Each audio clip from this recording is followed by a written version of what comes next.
നമുക്കെപ്പോഴും അവരെന്തവസ്ഥയിലാണ് അവിടെ ഇരിക്കുന്നത്. അവർക്ക് ആ ഒരു അവരുടെ അടുത്തേക്ക് ചെന്നത് എൻ്റെ വീട്ടിൽ വന്ന് എന്നെ ക്ഷണിച്ചിട്ട് തന്നെയാണ് ഞാൻ ചെന്നത്. ഒന്ന് വരണം, ഞങ്ങളെ അവിടെ വന്നൊന്ന് അഡ്രസ്സ് ചെയ്യണമെന്ന് പറഞ്ഞിട്ട് തന്നെയാണ് ഞാൻ യാത്ര തിരിക്കുകയായിരുന്നു. ഞാൻ പറഞ്ഞു തിരിച്ച് എത്തുന്ന ദിവസം ഞാൻ വരാമെന്ന് പറഞ്ഞു ചെന്നു. അതിന്റെ പിറ്റേന്ന് എനിക്ക് ചെല്ലേണ്ടി വന്നു. അങ്ങനെ ഒരു അവസ്ഥയുണ്ടായി. എന്താണെന്ന് നിങ്ങൾക്കറിയാം. അത് കഴിഞ്ഞ് പിന്നീട് പൊങ്കാലയുമായിട്ട് ബന്ധപ്പെട്ടും ഞാൻ ചെന്നിരുന്നു. ഇനിയും പോകാൻ തയ്യാറാണ്.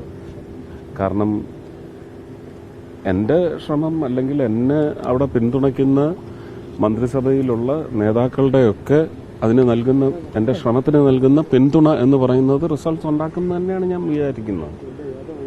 പക്ഷെ ആദ്യം മുതൽ ഞാൻ പറയുന്നുണ്ട്, കോഓപ്പറേറ്റീവ് ഫെഡറലിസം എന്ന് പറയുന്ന ഒരു സ്ട്രക്ചറിനകത്ത് നിന്നുകൊണ്ട് നിയമപരമായിട്ട് ഇതെങ്ങനെയാണ് നടക്കേണ്ടതെന്ന് ചോദിച്ചാൽ നിങ്ങൾ അതിൻ്റെ വ്യക്തമായ പഠനം നടത്തിയാൽ നിങ്ങളുടെ ഈ ചോദ്യം ചെയ്യലൊന്നുമില്ല, നിങ്ങൾക്ക് നിർദ്ദേശിക്കാൻ പറ്റും കേരള സർക്കാരിനോട്. ഇതിലെ സംസ്ഥാന സർക്കാർ പറയുന്ന കേന്ദ്ര സ്കീമാണ്. എന്താണ് നഡ്ഡാജി എന്താണ് അവിടെ പാർലമെന്റിൽ പറഞ്ഞത്? അദ്ദേഹത്തിന്റെ നിങ്ങൾ അതെടുത്ത് പോസ്റ്റ്മോർട്ടം ചെയ്യൂ.